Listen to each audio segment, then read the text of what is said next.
Zvirevo chitsauko chokutanga. Zvirevo zvaSoromoni mwanakomana waDhavhidhi mambo weIsraeri, kuti uwane uchenjeri nokurayirwa nokunzwisisa mashoko enjere, kuti uve noupenyu hwokuzvibata hune uchenjeri, uchiita zvakarurama nokururamisira uye nokuenzanisira, kuti vasina mano vapiwe uchenjeri, jaya ripiwe ruzivo namano, vakachenjera ngavanzwe uye vagowedzerwa pakudzidza kwavo, uye vanonzvera ngavawane kutungamirirwa, kuti vanzwisise zvirevo nemifananidzo, mashoko nezvirahwe zvavakachenjera. Kutya Jehovha ndiwo mavambo ezivo, asi mapenzi anoshoda uchenjeri nokurayirwa. Mwanakomana wangu, teerera kurayira kwababa vako, uye usarasa kudzidzisa kwamai vako. Zvichava chishongo chakanaka pamusoro wako nouketani hunoshongedza mutsipa wako.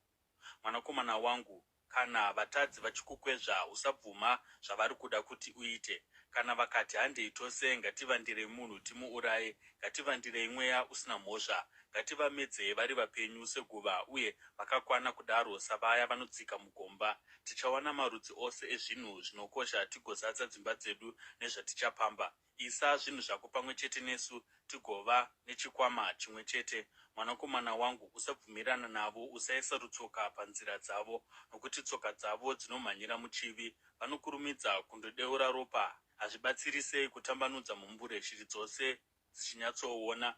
Varume ava vanovandira ropa ravo vamene, vanozvivandira ivo pachavo. Aya ndiwo magumo avaya vanotsvaka pfuma nenzira yakaipa, inouraya vaya vanoiwana. Uchenjeri hunodanidzira nenzwi guru mumugwagwa, hunokwidza inzwi rahwo pachivara. Kumusoro kwemigwagwa ine ruzha hunodanidzira, pamasuo eguta hunotaura shoko rahwo ruchiti, kusvikira riniko imi vasina mano muchingoda kugara musina mano? Kusvikira riniko vaseki vachifarira kuseka, uye mapenzi vachivenga zivo? Dai makateerera kutsiura kwangu, ndingadai ndakadurura mwoyo wangu kwamuri, uye ndakazivisa pfungwa dzangu kwamuri. Asi sezvo makandiramba pandakakudanai, uye pasina kana mumwe akateerera pandakatambanudza ruoko rwangu, sezvo makashaya hanya nokurayira kwangu, uye makasagamuchira kutsiura kwangu, iniwo ndichaseka panguva yenjodzi yenyu. Ndichaseka dambudziko parichakusvikirai, dambudziko parichakukundai sedutu, njodzi paichavhuvhuta pamusoro penyu sechamupupuri, nhamo namatambudziko pazvichakukandai. Ipapo vachadana kwandiri, asi ini handingavapinduri. Vachanditsvaka, asi havangandiwani, sezvo vakavenga zivo uye vakasasarudza kutya Jehovha, sezvo vasina kugamuchira yambiro yangu uye vakashora kutsiura kwangu. Vachadya zvibereko zvenzira dzavo, uye vachazadzwa nezvibereko zvemano avo. Nokuti kusateerera kwavasina mano kuchavaurayisa, uye kushaya hanya kwamapenzi kuchavaparadza. Asi ani naani anonditeerera achagara murugare, uye achagara akasununguka asingatyi kuparadzwa.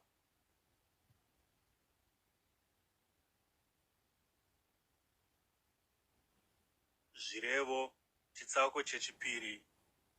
Mwanakomana wangu, kana ukagamuchira mashoko angu, ukachengeta mirayiro yangu mauri, ukarerekera nzeve yako kuuchenjeri, uye ukaisa mwoyo wako pakunzwisisa, uye kana ukadanidzira kuti uwanze njere, uye ukadanidzira nenzwi guru kuti uwane kunzwisisa, uye kana ukahutsvaka sounotsvaka sirivha, nokuhutsvaka sounotsvaka pfuma yakavanzwa, ipapo uchanzwisisa kutya Jehovha, uye uchawana ruzivo rwaMwari. Nokuti Jehovha anopa uchenjeri, uye mumuromo make munobuda zivo nokunzwisisa. Anochengetera vakarurama kukunda, iye ndiye nhoo kuna avo vanomufambiro usina chaunopomerwa. Nokuti anochengetedza nzira yavakarurama, uye anodzivirira nzira yavakatendeka vake. Ipapo uchanzwisisa zvakarurama, kururamisira nokuenzanisira nzira dzose dzakanaka. Nokuti uchenjeri huchapinda mumwoyo mako, uye ruzivo ruchafadza mweya wako. Kungwara kuchakuchengetedza, uye kunzwisisa kuchakurinda. Uchenjeri huchakuponesa panzira dzavanhu vakaipa, vanhu vane mashoko asakarurama, vanosiya nzira yakarurama kuti vafambe munzira dzerima. Vanofarira kuita zvakaipa, uye vanofarira kusarurama kwezvakaipa. Vane nzira dzakaminama, uye vanonyengera pamaitiro avo. Zvichakuponesazve pamukadzi chifeve, kubva pamudzimai asingazvibati, anokwezva namashoko ake, uyo akasiya murume woumhandara hwake, uye akashaya hanya nesungano yaakaita pamberi paMwari. Nokuti imba yake inoenda kurufu, uye nzira dzake kumweya yavakafa. Hakuna anoenda kwaari achidzoka, kana kuzowana nzira dzoupenyu. Naizvozvo iwe uchafamba munzira dzavanhu vakanaka uye ucharamba uri munzira dzavakarurama, nokuti vakarurama vachagara munyika uye vasina chavanopomerwa vacharamba vari mairi. Asi vakaipa vachaparadzwa panyika uye vasina kutendeka vachabviswa pairi.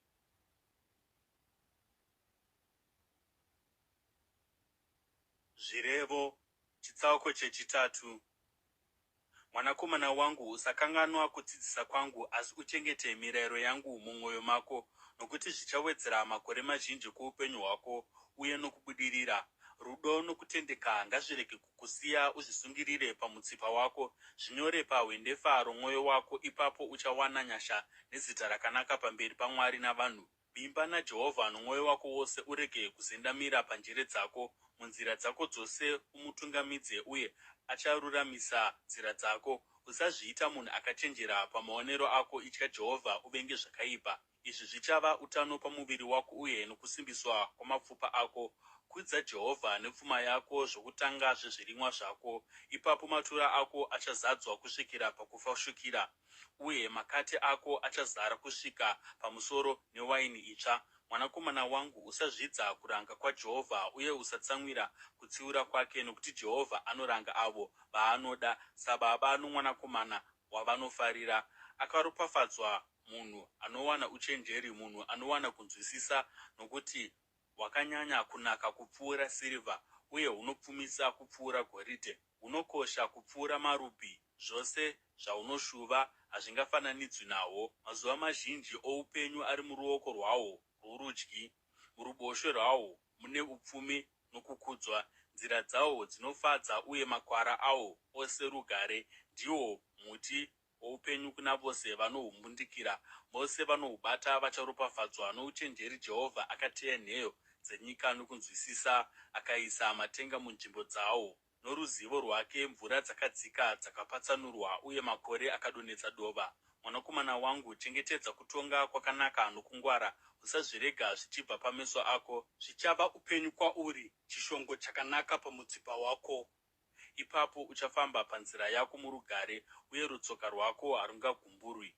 Paunovata pasi haungatyi, paunovata pasi hope dzako dzichava dzakanaka. Usatya zvako dambudziko rinovhundutsa, kana kuparadza kukunda vakaipa, nokuti Jehovha achava chivimbo chako uye achachengeta rutsoka rwako kuti rurege kubatwa. Usarega kuitira zvakanaka kuno uyo akafanirwa nazvo, kana zviri musimba rako kuzviita. Usati kumuvakidzani wako, ugodzoka imwe nguva ndichazokupa mangwana, iwe uchitova nazvo pauri. Usaronga kuitira muvakidzani wako zvakaipa, anogara nechivimbo pedyo newe. Usapomera munhu mhosva pasina chikonzero, iye asina zvaakakutadzira. Usachiva munhu anoita zvinhu nechisimba, kana kusarudza ipi zvayo yenzira dzake, nokuti Jehovha anovenga munhu anotsauka, asi anoudza akarurama zvaanoda kuita. Kutuka kwaJehovha kuri paimba yowakaipa, asi anoropafadza musha womunhu akarurama. Anoseka vaseki vanozvikudza, asi anoitira nyasha vanozvininipisa. Vakachenjera vanowana kukudzwa, asi mapenzi anozviwanira kunyadziswa.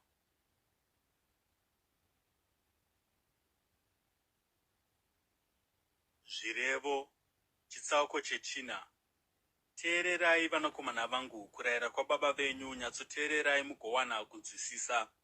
Ndinokupai dzidziso yakanaka, saka regai kurasa dzidziso yangu. Pandakanga ndiri mukomana mumba mababa vangu, ndichiri muduku uye mwana mumwe chete wamai vangu, baba vangu vakandidzidzisa vachiti, mwoyo wako ngaubatisise mashoko angu, chengeta mirayiro yangu ugorarama. Wana uchenjeri, wana kunzwisisa, usakanganwa mashoko angu kana kubva paari. Usarasa uchenjeri, ipapo huchakuchengeta. Hude ihwo hugokurinda. Uchenjeri chinhu chikuru, naizvozvo wana uchenjeri. Kunyange huchikutorera zvose zvaunazvo, wana kunzwisisa.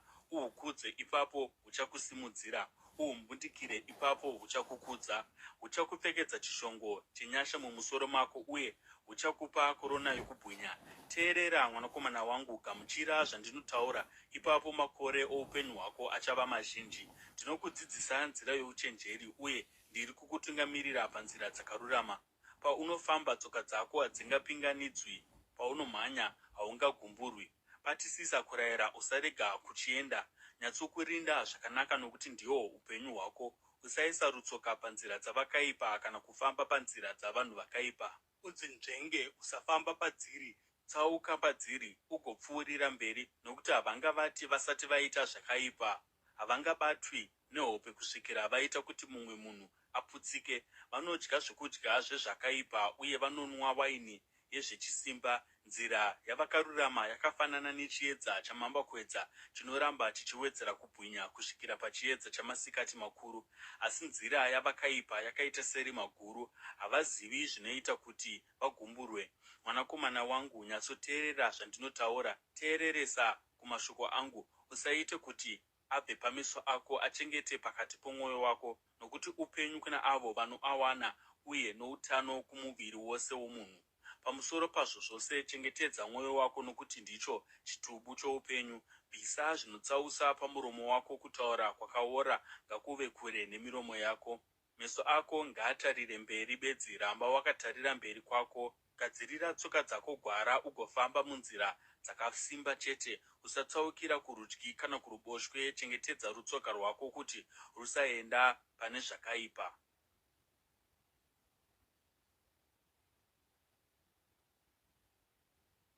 Zvirevo chitsauko chechishanu. Mwanakomana wangu, nyatsoteerera kuuchenjeri hwangu. Teereresa kumashoko angu oungwaru, kuti ugare wakachengeta kungwara uye kuti miromo yako ichengetedze zivo. Nokuti miromo yomukadzi chifeve inodonha uchi, nomutauriro wake unotedza kupfuura mafuta. Asi pakupedzisira anovava senduru, anopinza somunondo unocheka namativi ose. Tsoka dzake dzinoenda kurufu, nhambwe dzake dzinonanga kuguva. Haafungi pamusoro penzira youpenyu, nzira dzake dzakaminama, asi iye haazvizivi. Saka zvino, vanakomana vangu, nditeererei. Musatsauka pane zvandinotaura. Fambai nenzira iri kure naye. Musasvika pedyo nomusuo wemba yake, kuti murege kupa vamwe zvakanaka zvesimba renyu uye namakore enyu kuno uyo ane utsinye, kuti vatorwa varege kudya upfumi hwenyu, uye kushanda kwenyu nesimba kurege kupfumisa imba yomumwe munhu.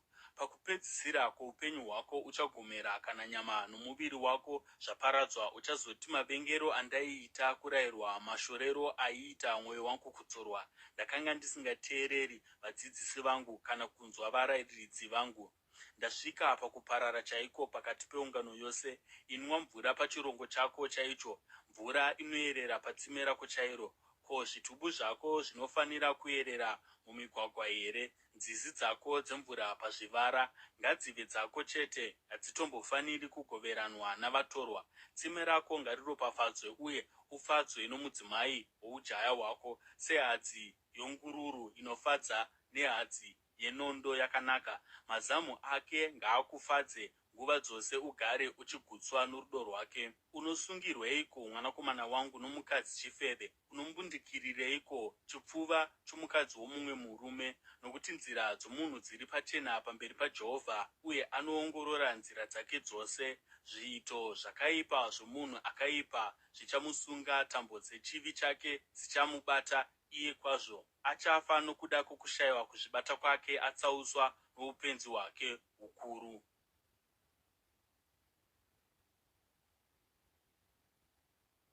Zvirevo chitsauko chenhanhatu.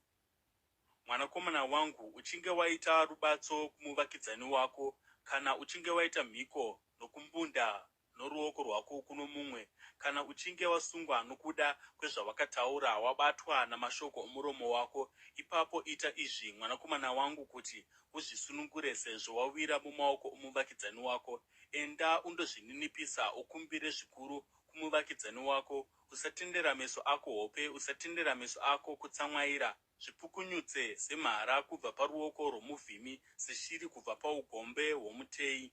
Enda kusvosve, iwe simbe, cherechedza nzira dzaro, ugova wakachenjera. Harina mutungamiriri, mutariri kana mutongi, asi rinochengeta zvokudya zvaro mumuzhizha, uye rinounganidza zvokudya zvaro pakukohwa. Uchasvika riniko wakarara ipapo, iwe simbe? Uchamuka riniko kubva pahope dzako, kumbovata zvishomanana, kumbotsumwaira zvishomanana, kumbopeta maoko zvishomanana, kuti ndizorore. Naizvozvo urombo huchauya kwauri segororo, uye kushayiwa somurwi akashonga nhumbi dzokurwa. Munhu asina maturo uye anoita zvakaipa anofamba-famba achitaura zvakaora. Anochonya nameso ake, anonongedzera netsoka dzake, uye anodudzira neminwe yake. Anoronga zvakaipa nounyengeri mumwoyo make, iyewo anogaromutsa kupesana. Naizvozvo njodzi ichamuwira munguva shoma shoma, achaparadzwa nokukurumidza, pasina chingamubatsira. Pane zvinhu zvitanhatu zvakavengwa naJehovha, zvinomwe zvinomunyangadza, zvinoti: meso anozvikudza, rurimi runoreva nhema, maoko anodeura ropa risina mhosva, mwoyo unoronga mano akaipa, tsoka dzinokurumidza kumhanyira muzvakaipa, chapupu chenhema chinodurura nhema, uye munhu anomutsa kupesana pakati pehama. Mwanakomana wangu, chengetedza mirayiro yababa vako, uye usarasa kudzidzisa kwamai vako. Zvisunungure pamwoyo wako nokusingaperi, uzvishonge pamutsipa wako. Paunofamba zvichakutungamirira, paucharara zvichakurinda, pauchamuka zvichataura newe. Nokuti mirayiro iyi ndiyo mwenje kwauri, dzidziso iyi ndiyo chiedza, uye kudzora kukurayira ndiko nzira youpenyu. Kunokuchengetedza pamukadzi asingazvibati, kubva parurimi rwounonyengera rwomudzimai asingazvibati. Usachiva runako rwake mumwoyo make, kana kumurega achikubata namaziso ake, nokuti chifeve chinokuderedza kusvikira wafanana nechingwa, uye mukadzi womumwe asi ari chifeve anoendesa upenyu hwako chaihwo kurufu. Ko, munhu angaisa moto pamakumbo ake, nguo dzake dzikasatsva here? Ko, munhu angafamba pamazimbe anopisa, tsoka dzake dzikasatsva here? Ndizvo zvakaita uyo anorara nomudzimai womumwe murume. Hapana angabate mukadzi iyeyo akasarangwa. Vanhu havazvidzi mbavha kana ikaba kuti ipedze nzara yayo painenge yoziya, asi kana akabatwa anofanira kuripa kakapetwa kanomwe, kunyange zvichimutorera pfuma yose yeimba yake. Asi munhu anoita upombwe anoshayiwa njere. Ani naani anozviita anozviparadza iye pachake. Kurohwa nokunyadziswa ndiwo mugove wake, uye kunyadziswa kwake hakungatongobviswi. Nokuti godo rinomutsa hasha dzomurume, uye haanganzwiri tsitsi kana otsiva. Haangagamuchiri muripo upi zvawo, acharamba fufuro kunyange rakakura sei.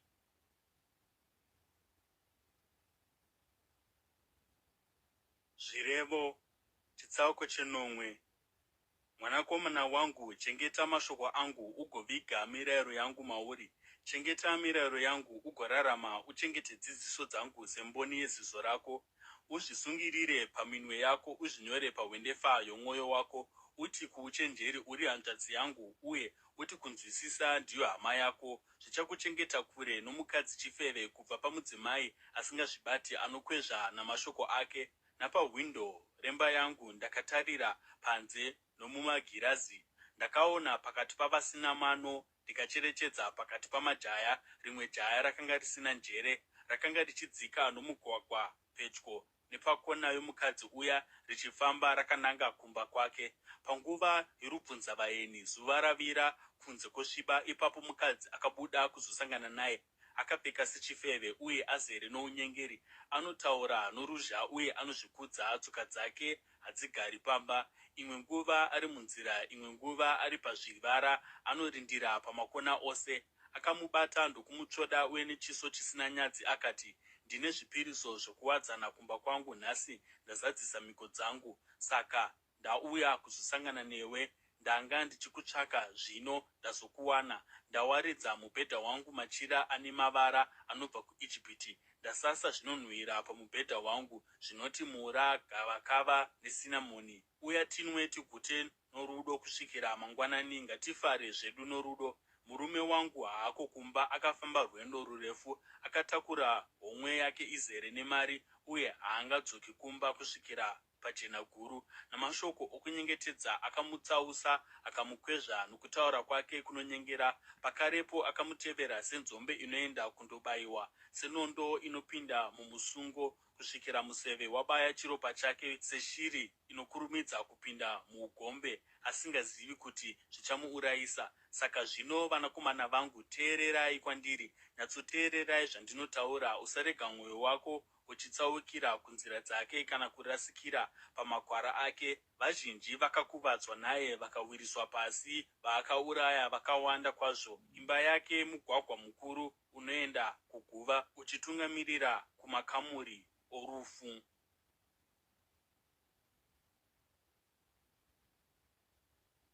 Zvirevo chitsauko chesere. Ko uchenjeri haudanidziri here? Kunzwisisa hakusimudziri inzwi rako here? Panzvimbo dzakakwirira panzira, pamharadzano dzenzira ndipo pahumire, parutivi rwamasuo okupinda muguta, pamikova unodanidzira uchiti, kwamuri imi varume ndinodanidzira, ndinosimudzira inzwi rangu kuvanhu vose. Imi vasina mano, wanai uchenjeri. Imi mapenzi, wanai kunzwisisa. Teererai, nokuti ndine zvinhu zvinokosha zvokutaura. Ndinozarura muromo wangu kuti nditaure zvakarurama. Muromo wangu unotaura zvokwadi, nokuti miromo yangu inovenga zvakaipa. Mashoko ose omuromo wangu akarurama, hapana kana rimwe rakakombama kana rakaipa. Kune ane njere ose zvawo akarurama, akarurama kuna avo vane zivo. Sarudza kurayira kwangu panzvimbo yesirivha, ruzivo panzvimbo yegoridhe rakaisvonaka. Nokuti uchenjeri hunokosha kupfuura marubhi, uye hapana chaungada chingaenzaniswa nahwo. Ini uchenjeri ndinogara pamwe chete navakachenjera, ndine ruzivo nenjere. Kutya Jehovha ndiko kuvenga zvakaipa, ndinovenga kuzvikudza namanyawi, maitiro akaipa nokutaura kunonyangadza. Zano nokutonga kwakanaka ndezvangu, ndine kunzwisisa nesimba. Madzimambo anobata ushe neni, uye vatongi vanodzika mirayiro yakarurama. Machinda anofambisa ushe neni, navakuru vose vanotonga panyika. Ndinoda avo vanondida, uye vaya vanonditsvaka vanondiwana. Pfuma nokukudzwa zvineni, upfumi hunogara nokururama. Chibereko changu chakanaka kupfuura goridhe rakaisvonaka, zvandinobereka zvinopfuura sirivha yakaisvonaka. Ndinofamba munzira dzokururama, pamakwara okururamisira, ndichipa upfumi kuna avo vanondida, uye ndichiita kuti matura avo azare. Jehovha akandibudisa sebasa rake rokutanga pamabasa ake, kutangira mabasa ake akare. Ndakagadzwa kubva pakusingaperi, kubva pakutanga nyika isati yavapo, makungwa asati avapo. Ndakaberekwa pasati pava nezvitubu zvine mvura zhinji, makomo asati aiswa munzvimbo dzawo, zvikomo zvisati zvavapo. Ndakaberekwa asati aita nyika neminda, kana guruva ripi zvaro renyika. Ndakanga ndiripo paakaisa matenga munzvimbo dzawo, paakaita denderedzwa pamusoro pamakungwa, paakaita makore kudenga, uye paakasimbisa zvitubu zvamakungwa, paakapa gungwa miganhu yaro kuti mvura dzirege kudarika zvaakarayira, uye paakateya nheyo dzenyika. Ipapo ndini ndaiva mhizha parutivi rwake, ndaigara ndichifara zuva nezuva, ndichifara nguva dzose pamberi pake, ndichifadzwa nenyika yake yose, uye ndichifadzwa navanhu vose. Saka zvino, vanakomana vangu, teererai kwandiri, vakaropafadzwa avo vanochengeta nzira dzangu. Teererai kurayira kwangu, mugova vakachenjera. Musakushayira hanya. Akaropafadzwa munhu anoteerera kwandiri, anorinda mazuva ose pamasuo angu, anomira pamukova womusuo wangu. Nokuti ani naani anondiwana anowana upenyu, uye anogamuchira nyasha kubva kuna Jehovha. Asi ani naani asingandiwani anozvikudza. Vose vanondivenga vanoda rufu.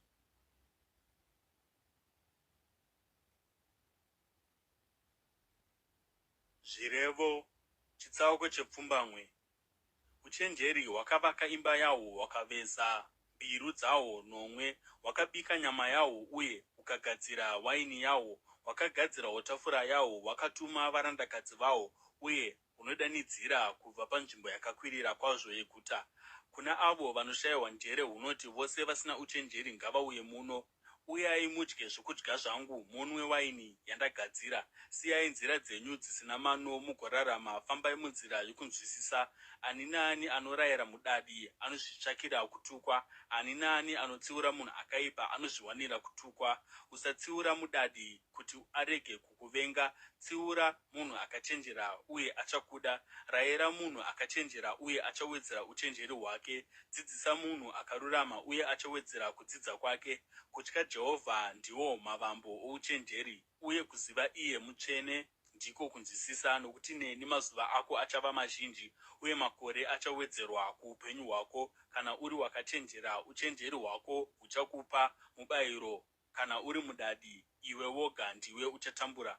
Mukadzi benzi ane ruzha haana kudzikama uye haana zivo. Anogara pamusuo wemba yake napachigaro chiri panzvimbo yakakwiririsa yeguta. Anodanidzira kuna avo vanenge vachipfuura napo, vaya vanofamba zvakarurama nenzira yavo. Anoti kuna vaya vasina njere, vose vasina mano ngavauye muno. Mvura yakapiwa inozipa, zvokudya zvinodyirwa muchivande zvinonaka. Asi zvavasingazivi ndezvokuti mune vakafa uye kuti vanomushanyira vari mukatikati meguva.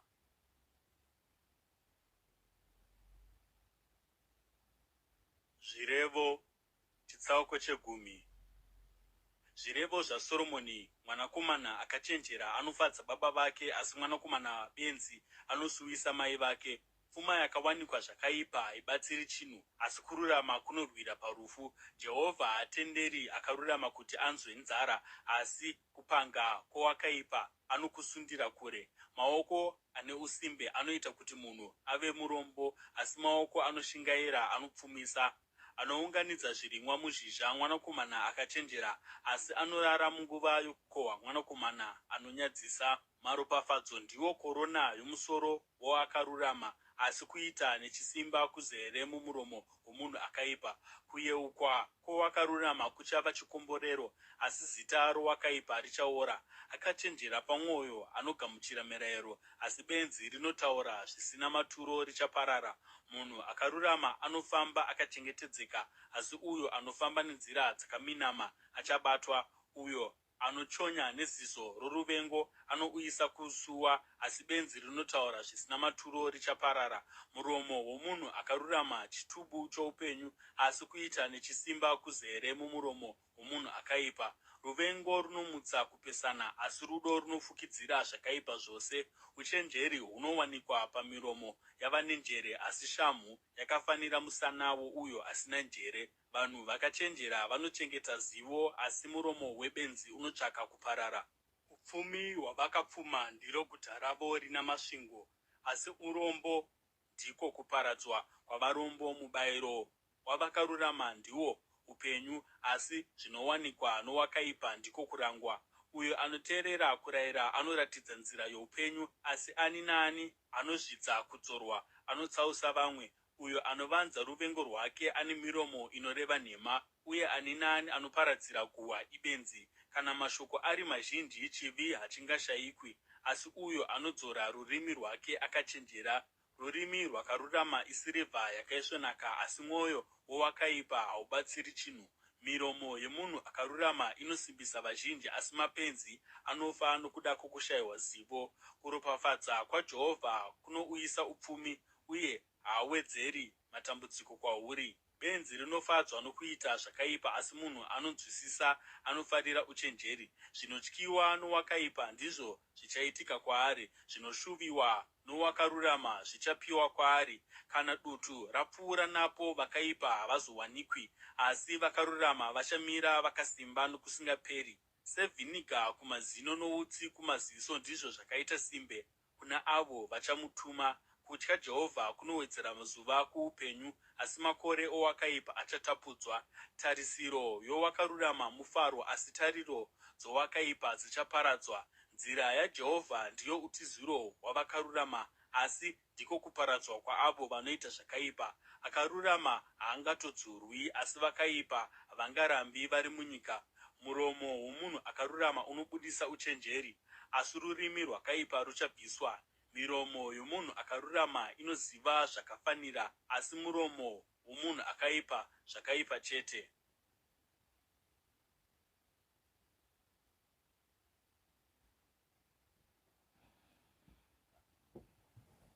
Zvirevo chitsauko chegumi neimwe. Jehovha anovenga zviero zvinonyengera, asi zviero zvakakwana zvinomufadza. Kana kuzvikudza kwasvika, ipapo kunyadziswa kwasvikawo, asi uchenjeri huri kune akazvininipisa. Unhu hwavakarurama hunovatungamirira, asi vasina kutendeka vanoparadzwa nokunyengera kwavo. Pfuma haibatsiri chinhu pazuva rokutsamwa, asi kururama kunorwira parufu. Kururama kwavasina chavangapomerwa kunovaruramisira nzira yavo, asi vakaipa vachaparadzwa nezvakaipa zvavo. Kururama kwavakarurama kunovarwira, asi vasina kutendeka vanosungwa nezvishuvo zvavo zvakaipa. Kana munhu akaipa afa, tariro yake yaparara, zvose zvaaitarisira kubva pasimba rake zvaparadzwa. Munhu akarurama anonunurwa kubva mudambudziko uye rigoenda kuno munhu akaipa panzvimbo yake. Munhu asina umwari anoparadza muvakidzani wake nomuromo wake, asi kubudikidza nezivo akarurama anopunyuka. Vakarurama pavanobudirira, guta rinofara; vakaipa pavanoparara, kupembera nomufaro zvinonzwikwa. Kubudikidza nokuropafadzwa kwomunhu akarurama, guta rinosimudzirwa, asi nomuromo womunhu akaipa rinoparadzwa. Munhu anoshayiwa uchenjeri anoseka muvakidzani wake, asi munhu anonzwisisa anodzora rurimi rwake. Guhwa rinoparadza chivimbo, asi munhu akavimbika anochengetedza zvakavanzika. Nokuda kwokushaya utungamiri, rudzi runoparara, asi varayiri vazhinji vanoita kuti kukunda kuvepo. Uyo anoisira mumwe rubatso zvirokwazvo achaona nhamo, asi ani naani anoramba kumbundana maoko achiita mhiko achapona. Mukadzi ane mwoyo munyoro achakudzwa, asi varume vane utsinye vachawana pfuma chete. Munhu ane tsitsi anozviitira zvakanaka iye pachake, asi munhu ane utsinye anozviunzira dambudziko. Munhu akaipa anowana mubayiro wokunyengedzera, asi uyo anodyara kururama anokohwa mubayiro wechokwadi. Munhu akarurama zvechokwadi anowana upenyu, asi uyo anotevera zvakaipa anoenda kurufu rwake. Jehovha anovenga vanhu vane mwoyo yakaipa, asi anofarira avo vane nzira dzisina chidzingapomerwa. Zvirokwazvo akaipa acharangwa bedzi, asi vakarurama vachasunungurwa. Sezvakaita mukaro wegoridhe mumhino dzenguruve, ndizvo zvakaitawo mukadzi akanaka pachiso, asi asina njere. Chishuvo chowakarurama chinoguma mune zvakanaka chete, asi tariro yowakaipa inogumira mukutsamwirwa. Mumwe munhu anongopa pachena, asi achitowana zvimwe zvakawanda. Mumwe anonyima zvaanofanira kupa, asi agova murombo. Munhu anopavhurira achabudirira, uyo anomutsiridza vamwe achamutsiridzwawo.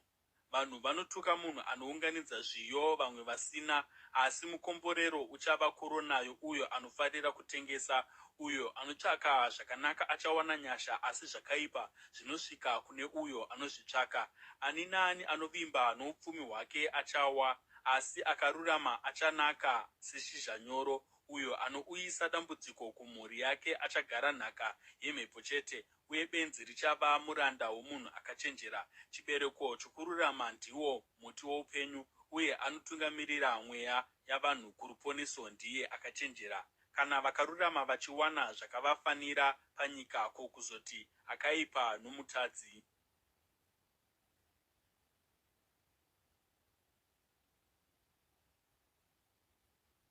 Zvirevo chitsauko 12.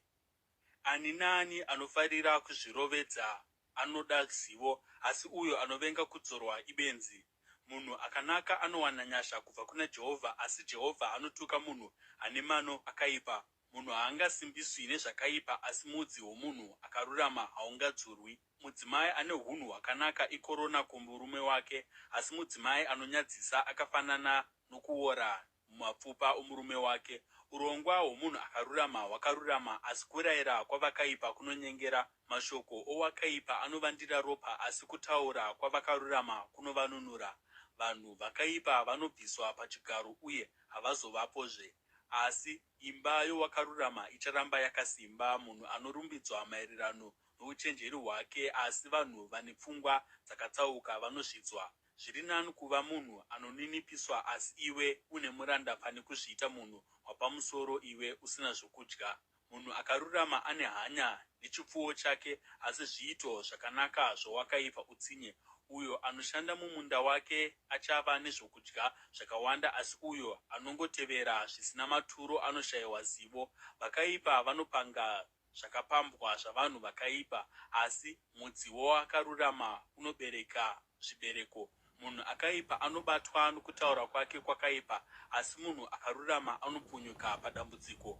Kubva pazvibereko zvemiromo yake munhu anozadzwa nezvinhu zvakanaka zvirokwazvo sokupiwa mubayiro kwaanoitwa nebasa ramaoko ake. Nzira yebenzi inoita seyakanaka kwaari, asi munhu akachenjera anoteerera kurayira. Benzi rinoratidza kutsamwa pakarepo, asi munhu akachenjera anoshayira hanya kutukwa. Chapupu chezvokwadi chinopa uchapupu hwezvokwadi, asi chapupu chenhema chinoreva nhema. Mashoko anotaurwa nokusarangarira anobaya somunondo, asi rurimi rwomunhu akachenjera runoponesa. Miromo yezvokwadi ichasimbiswa nokusingaperi, asi rurimi runoreva nhema runogara kwechinguva chiduku. Mune kunyengera mumwoyo yaavo vanoronga zvakaipa, asi rufaro rwuri kune avo vanokurudzira rugare. Akarurama haangatongowirwi nezvakaipa, asi vakaipa vachava namatambudziko akavafanira. Jehovha anovenga miromo inotaura nhema, asi anofadzwa navanhu vanotaura chokwadi. Munhu akachenjera anovanza zivo yake, asi mwoyo yamapenzi inotaura zvoupenzi. Maoko anoshingaira achatonga, asi usimbe hunopedzisira mukushanda somuranda. Mwoyo unopunyaira unoremedza munhu, asi shoko nyoro rinomufadza. Munhu akarurama anochenjerera ushamwari, asi nzira yavakaipa inovatungamirira mukurasika. Munhu ane usimbe haagochi mhuka yaabata, asi munhu anoshingaira anokoshesa pfuma yake. Munzira yokurarama mune upenyu, kwainoenda hakuna rufu.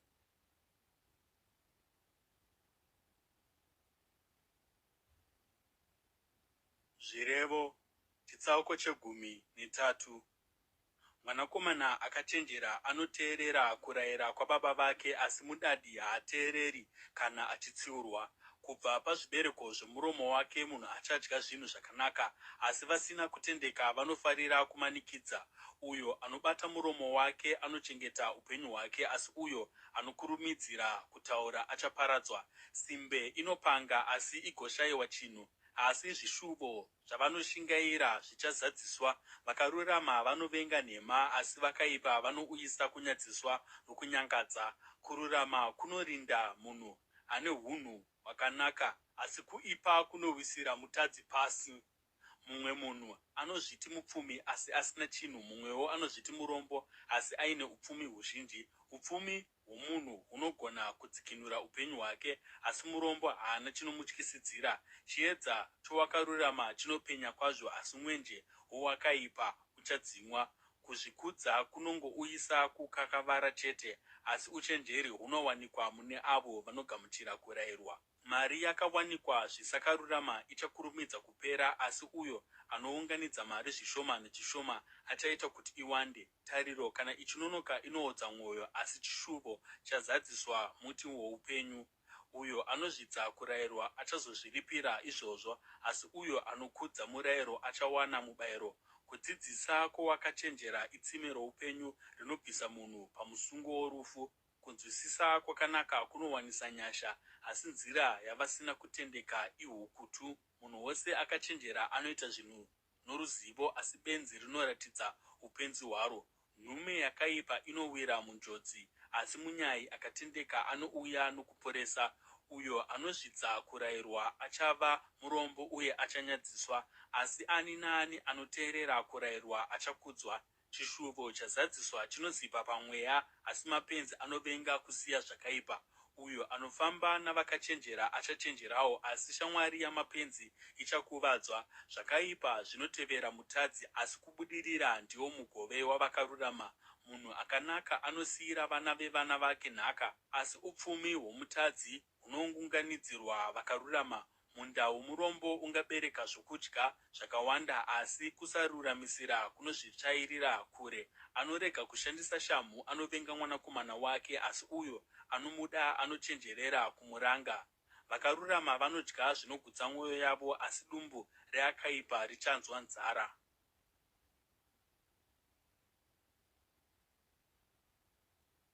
Zvirevo chitsauko 14. Mukadzi akachenjera anovaka imba yake, asi benzi rinoputsa imba yaro namaoko aro. Uyo ano mufambiro wakarurama anotya Jehovha, asi uyo ano mufambiro wakatsauka anomuzvidza. Kutaura kwebenzi kunouyisa shamhu kumusana kwaro, asi miromo yavakachenjera inovadzivirira. Kana pasina nzombe, chidyiro hachina chinhu, asi pasimba renzombe ndipo panobva kukohwa kukuru.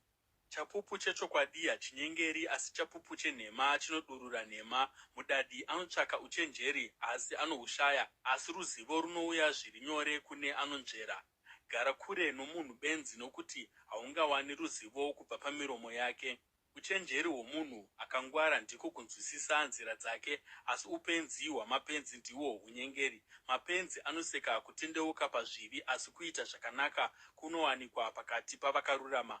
Mwoyo mumwe nomumwe unoziva kutambudzika kwawo, uye hapana munhu angagoverana nawo mufaro wawo. Imba yowakaipa ichaparadzwa, asi tende rowakarurama richabudirira. Kune nzira inoita seyakanaka kumunhu, asi kumagumo inotungamirira kurufu. Kunyange mukuseka mwoyo unogona kurwadziwa, uye mufaro ungangopera mukusuwa. Vasingatendi vachapiwa mubayiro wakazara wenzira dzayo, uye munhu akanaka achapiwa mubayiro wenzira dzakewo. Munhu asina mano anongotenda zvose zvose, asi munhu akangwara anongwarira mafambiro ake. Munhu akachenjera anotya Jehovha uye anovenga zvakaipa, asi benzi rina manyawi uye harina hanya.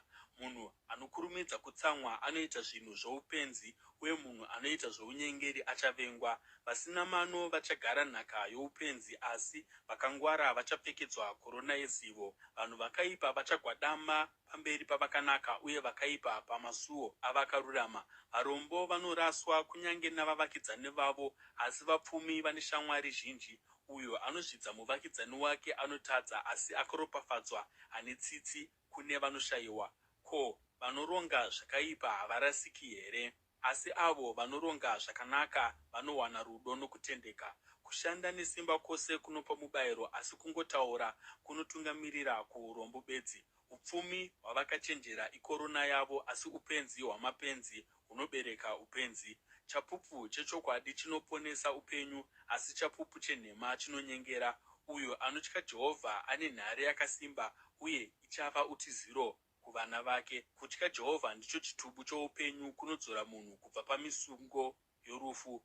Mukuwanda kwavanhu ndimo mune ukuru hwamambo, asi pasina vanhu muchinda anoparadzwa.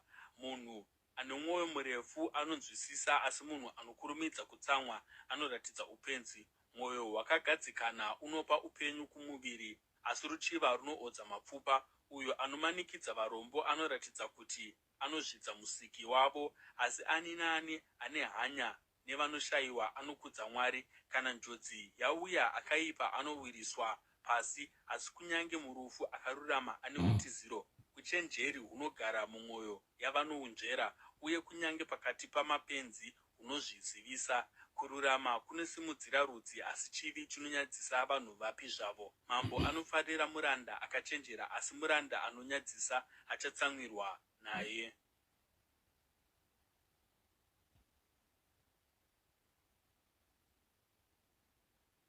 Zvirevo chitsauko chegumi neshanu.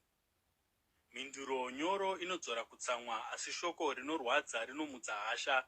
Rurimi rwowakachenjera runobudisa zivo, asi muromo webenzi unodurura upenzi. Meso aJehovha ari pose pose, achicherechedza vakaipa navakanaka. Rurimi runouyisa kuporesa ndirwo muti woupenyu, asi rurimi runonyengera runopwanya mweya. Benzi rinoramba kurayira kwababa varo, asi ani naani anogamuchira kurayirwa anoratidza kungwara. Imba yowakarurama ine pfuma zhinji, asi zvinowanikwa nowakaipa zvinomuunzira kutambudzika. Miromo yavakachenjera inokusha zivo, asi mwoyo yamapenzi haidaro. Jehovha anovenga chibayiro chowakaipa, asi munyengetero womunhu akarurama unomufadza. Jehovha anovenga nzira yowakaipa, asi anoda vaya vanotevera kururama. Kurangwa kwakaomarara kwakamirira uyo anotsauka kubva panzira. Uyo anovenga kudzorwa achafa. Rufu nokuparadzwa zviri pachena pamberi paJehovha. Ko, kuzoti mwoyo yavanhu! Mudadi anovenga kudzorwa haangabvunzi vakachenjera. Mwoyo wakafara unofadza chiso, asi mwoyo une shungu unopwanya mweya. Mwoyo unonzvera unotsvaka ruzivo, asi muromo webenzi unodya upenzi. Mazuva ose omunhu anotambudzika akaipa, asi mwoyo unofara une mutambo nguva dzose. Zviri nani kuva nezvishoma uchitya Jehovha pane kuva nepfuma zhinji namatambudziko. Zviri nani kuva nezvokudya zvomuriwo pane rudo, pane kuva nemhuru yakakodzwa pane ruvengo. Munhu ane hasha anomutsa bopoto, asi munhu ane mwoyo murefu anonyaradza kukakavara. Nzira yesimbe yakasoswa neminzwa, asi nzira yavakarurama mugwagwa mukuru. Mwanakomana akachenjera anounzira baba vake mufaro, asi munhu benzi anozvidza mai vake. Upenzi hunofadza munhu anoshayiwa njere, asi munhu anonzwisisa anochengetedza nzira yakarurama. Urongwa hunoparara kana pasina vanopa mazano, asi vanopa mazano vakawanda hunobudirira. Munhu anowana mufaro mukupa mhinduro yakanaka, uye rakanaka seiko shoko rinouya nenguva. Nzira youpenyu kumunhu akachenjera inokwidza kumusoro, ichimuchengetedza kuti asaenda muguva. Jehovha anoparadza imba yomunhu anozvikudza, asi anochengeta miganhu yechirikadzi yakasimba. Jehovha anovenga pfungwa dzowakaipa, asi dzavakachena dzinomufadza. Munhu anokarira pfuma anouyisa kutambudzika kumhuri yake, asi anovenga fufuro achararama. Mwoyo wokururama unoyera mhinduro dzawo, asi muromo woakaipa unodurura zvakaipa. Jehovha ari kure neakaipa, asi anonzwa munyengetero weakarurama. Chiso chinobwinya chinofadza mwoyo, uye mashoko akanaka anopa utano kumapfupa. Uyo anoteerera kutsiura kunopa upenyu achagara pakati pavakachenjera. Uyo asina hanya nokurangwa anozvizvidza iye pachake, asi ani naani anogamuchira kurayira achawana kunzwisisa. Kutya Jehovha kunodzidzisa munhu uchenjeri, uye kuzvininipisa kunotanga kukudzwa kwozotevera.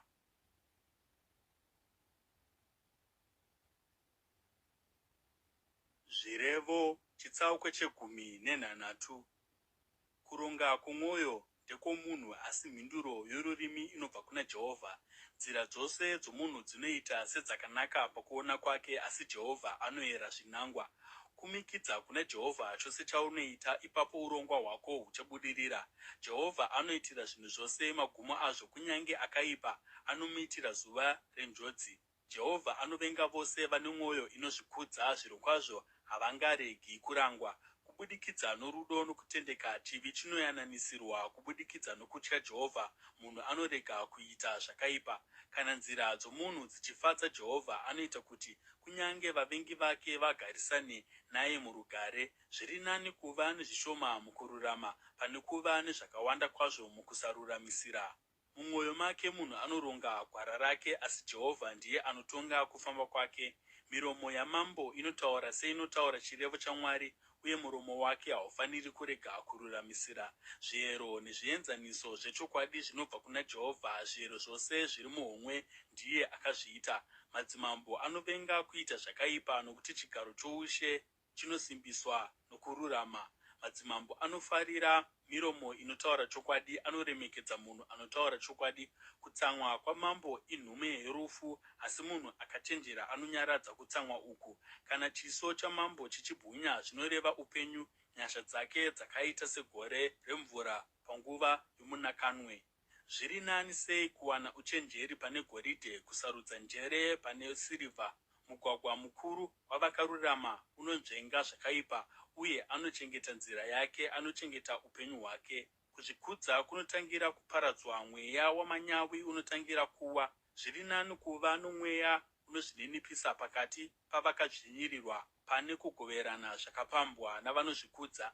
Ani naani anoteerera kurayirwa achabudirira, uye akaropafadzwa uyo anovimba naJehovha.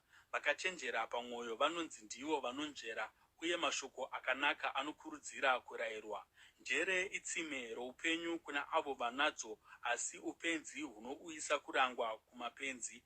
Mwoyo womunhu akachenjera unotungamirira muromo wake, uye miromo yake inokurudzira kurayirwa. Mashoko anofadza akafanana nezinga rouchi, anozipa kumweya, anoporesa mapfupa. Kune nzira inoita seyakanaka kumunhu, asi magumo ayo inoenda kurufu.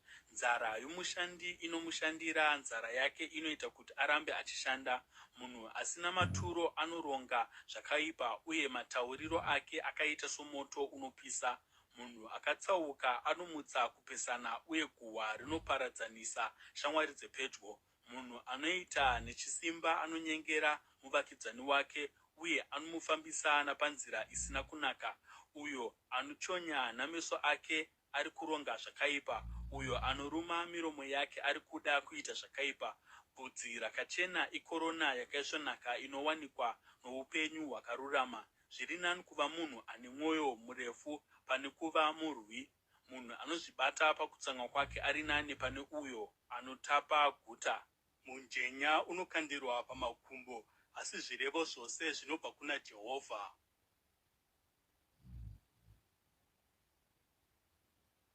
Zvirevo chitsauko 19. Zviri nani kuva nechimedu chakaoma chechingwa uine rugare norunyararo pane imba izere namabiko ine kupesana. Muranda akachenjera achatonga mwanakomana anonyadzisa uye achagoverwa nhaka somumwe wehama. Hari ndeyokunyautsira sirivha uye choto ndechokunatsa goridhe, asi Jehovha ndiye anoedza mwoyo. Munhu akaipa anoteerera miromo yakaipa, murevi wenhema anorerekera nzeve yake kururimi runoparadza. Uyo anoseka varombo anozvidza musiki wavo, ani nani anofarira njodzi dzavamwe haangaregi kurangwa. Vana vevana ikorona kune vakwegura, uye vabereki ndivo kukudzwa kwavana vavo. Kutaura kuna manyawi hakuna kufanira benzi, zvikuru sei kutaura nhema kwomubati. Fufuro inofadza uyo anoipa kwose kwose kwaanoenda anobudirira. Uyo anofukidzira kudarika kwomumwe anotsvaka rudo, asi ani naani anomudzazve mhaka anoparadzanisa shamwari dzepedyo. Kutsiurwa kunofadza munhu ane njere kupfuura kurohwa kwebenzi kazana. Munhu akaipa anongotsvaka kumukira chete. Nhume isina tsitsi ichatumirwa kundomurwisa. Zviri nani kusangana nechikara chatorerwa vana vacho pane benzi muupenzi hwaro. Kana munhu akaripira zvakanaka nezvakaipa, zvakaipa hazvizombobvi paimba yake. Kuvamba kwokukakavara kwakafanana nokudziurira mvura yedhamu. Saka rega nharo kurwa kusati kwatanga. Kupembedza ane mhosva nokupomera asina mhaka, Jehovha anozvivenga zvose. Ine basa reiko mari kana iri muruoko rwebenzi, sezvo risina chishuvo chokuwana uchenjeri? Shamwari inoda panguva dzose, uye hama yakaberekerwa kupikisana. Murume anoshayiwa njere ndiye anombunda noruoko rwake pamhiko, uye anoitira muvakidzani wake rubatso. Uyo anoda zvokukakavara anoda chivi, uyo anovaka suo refu anotsvaka kuparadzwa. Munhu ane mwoyo wakaipa haabudiriri, uyo ane rurimi runonyengera achawira mudambudziko. Kuva nomwanakomana benzi kunouyisa kurwadziwa, baba vebenzi havana mufaro. Mwoyo wakafara mushonga wakanaka, asi mweya wakaputsika unoomesa mapfupa. Munhu akaipa anogamuchira fufuro muchivande, kuti aminamise nzira dzokururamisira. Munhu ane njere anoisa uchenjeri pamberi, asi meso ebenzi anosvika kumagumo enyika. Mwanakomana benzi anorwadzisa baba vake, uye anoitisa shungu uyo akamubereka. Hazvina kunaka kuranga munhu asina mhosva, kana kurova machinda nokuda kwokururama kwavo. Munhu ano ruzivo anoshandisa mashoko achizvidzora, uye munhu anonzwisisa akadzikama. Kunyange benzi kana rakanyarara rinonzi rakachenjera, uye rikabata muromo waro rinonzi rakangwara.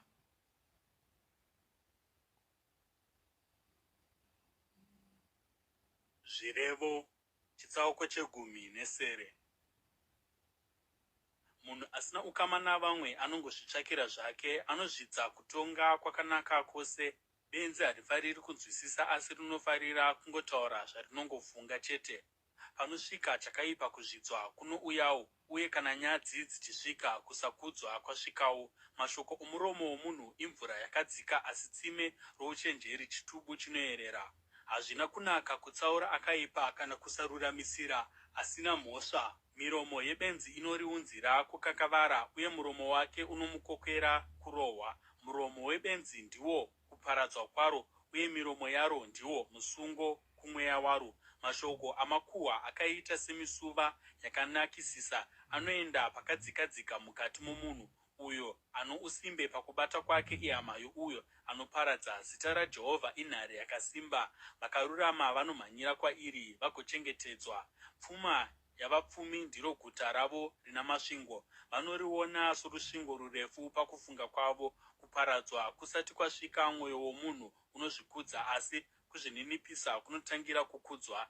Uyo anopindura asati anzwa ndiwo upenzi hwake hwokunyadziswa kwake. Mweya womunhu unomusimbisa panguva yokurwara, asi mweya wakapwanyika ndiani angatakura?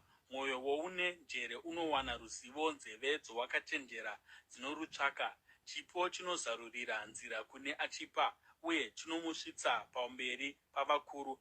Anotanga kusvitsa nyaya yake anoita seakanaka kusvikira mumwe auya mberi kuzomubvunza. Kukanda mijenya kunopedza gakava, asi kunotanga pakati pavaviri vanopikisana zvikuru. Hama yatadzirwa yakavangarara kupfuura guta rakakomberedzwa namasvingo, uye kukakavara kwakafanana namazariro amasuo omuzinda wamambo. Kubva pazvibereko zvomuromo wake dumbu romunhu rinogutiswa, nezvinobva pamiromo yake achagutiswa. Rurimi rune simba roupenyu norufu, uye vaya vanoruda vachadya chibereko charwo. Uyo anowana mudzimai anowana chinhu chakanaka, uye anogamuchira nyasha kubva kuna Jehovha. Murombo anokumbira kuitirwa tsitsi, asi mupfumi anopindura nehasha. Munhu ane shamwari dzakawanda angangoparadzwa, asi kune shamwari inonamatira kupfuura hama.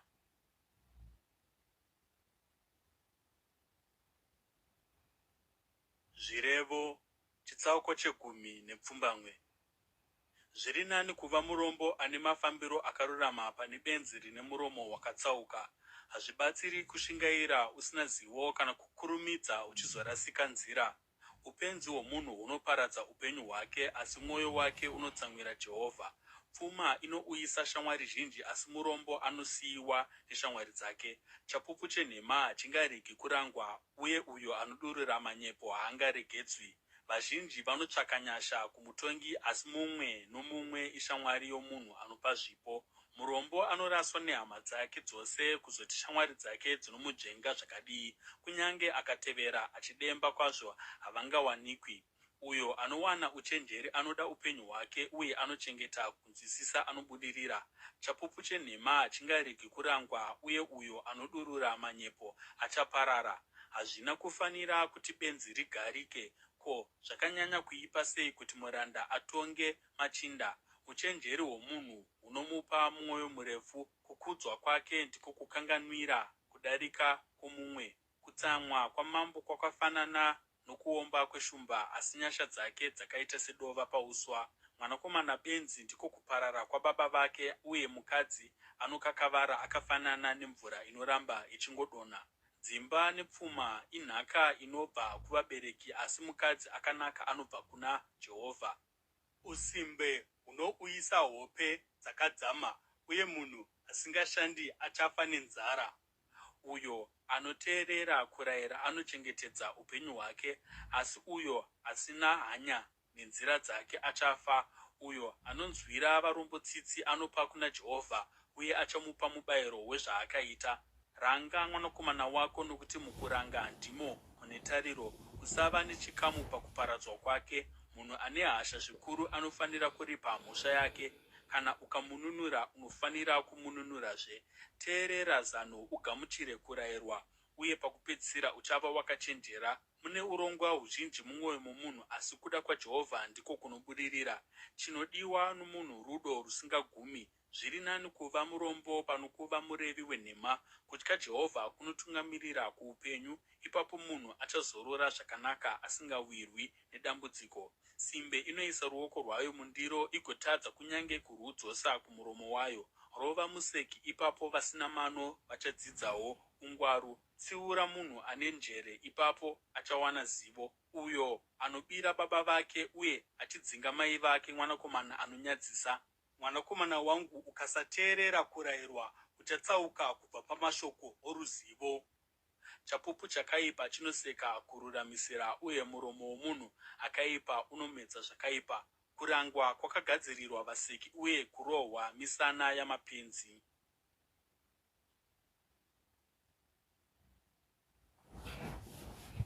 Zvirevo chitsauko 20. Waini museki, uye doro mupopoti. Ani nani anotsauswa nazvo haana kuchenjera. Kutsamwa kwamambo kwakafanana nokuomba kweshumba. Uyo anomutsamwisa anotadzira upenyu hwake. Munhu achakudzwa kana akagara kure nokukakavara, asi benzi rimwe nerimwe rinokurumidza kupopota. Simbe hairimi mumwaka wokurima, asi panguva yokukohwa anotsvaka, asi hapana chaanowana. Zvinangwa zvomwoyo womunhu imvura yakadzika, asi munhu akachenjera achaichera.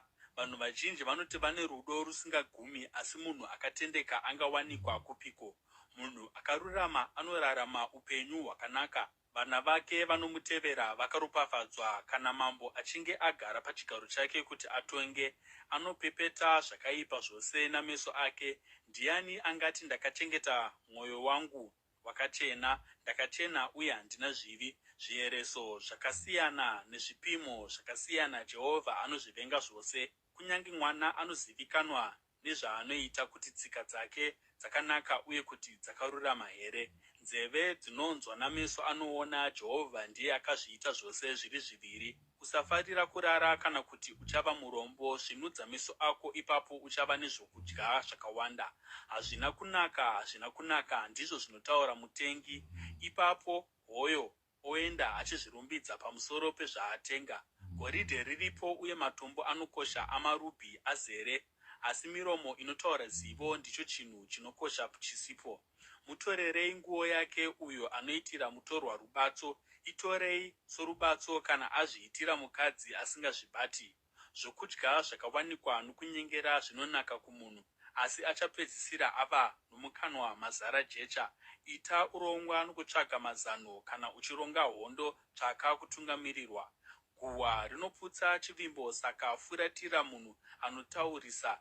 Kana munhu akatuka baba vake kana mai vake, mwenje wake uchadzimwa parima guru. Nhaka yakakurumidza kuwanikwa pakutanga haingaropafadzwi pamagumo ayo.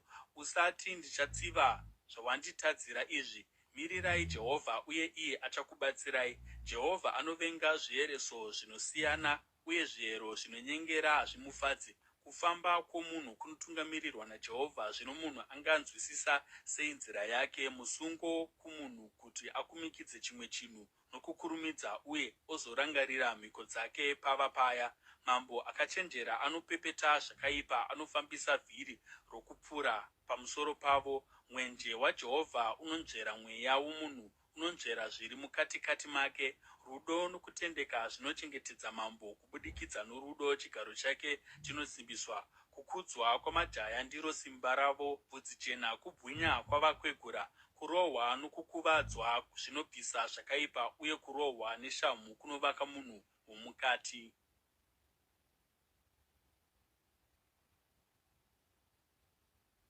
Zvirevo chitsauko chemakumi maviri neimwe. Mwoyo wamambo uri muruoko rwaJehovha, unoendesa kwaanoda sehova dzemvura. Nzira dzose dzomunhu dzinoita sedzakarurama kwaari, asi Jehovha anoyera mwoyo pachikero. Kuita zvakarurama nokururamisira zvinonyanya kufadza Jehovha kupfuura chibayiro. Meso ana manyawi nomwoyo unozvikudza, mwenje wakaipa ndizvo chivi. Urongwa hwavanoshingaira hunouyisa zvizhinji, sezvo zvirokwazvo kukurumidzisa kuchiuyisa urombo. Pfuma yakaunganidzwa norurimi runoreva nhema imhute inopupurutswa, uye muteyo wakaipisisa. Kumanikidza kwavakaipa kuchavazvuzvurudzira kure, nokuti vanoramba kuita zvakarurama. Nzira yeane mhosva yakaminama, asi kufamba kwaasina mhosva kwakarurama. Zviri nani kugara pakona yedenga remba pano kugara mumba momudzimai anokakavara. Munhu akaipa anoshuvira zvakaipa, muvakidzani wake haawani tsitsi kubva kwaari.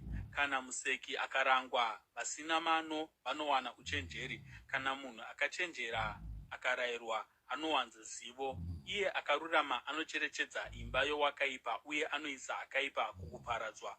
Kana munhu akadzivira nzeve dzake kumurombo, naiyewo achachema, uye hapana achamunzwa. Chipo chinopiwa muchivande chinonyaradza hasha, uye fufuro yakavigwa mujasi inonyaradza kutsamwa kukuru. Kana kururamisira kwakaitwa kunouyisa mufaro kuna vakarurama, asi kunovhundutsa vaiti vezvakaipa. Munhu anorasika panzira yokunzwisisa achandozororera muungano yavakafa. Uyo anofarira mafaro achava murombo, ani nani anofarira waini namafuta haazombopfumi. Akaipa achava dzikinuro yavakarurama, uye vasina kutendeka vachava dzikinuro yaakatendeka. Zviri nani kugara mugwenga pano kugara nomudzimai anokakavara uye ane hasha. Mumba mowakachenjera mune zvokudya zvakaisvonaka zvakawanda namafuta, asi benzi rinodya zvose zvarinazvo. Uyo anotevera kururama norudo anowana upenyu nokubudirira norukudzo. Munhu akachenjera anorwisa guta rava nesimba agoputsa nhare dzaro dzavanovimba nadzo. Uyo anorinda muromo wake norurimi rwake anozvidzivirira kubva panjodzi. Munhu anozvikudza uye ana manyawi mudadi ndiro zita rake. Anoita zvinhu namanyawi uye nokuzvikudza. Kushuva kwesimbe kunova rufu rwake, nokuti maoko ake anoramba kushanda.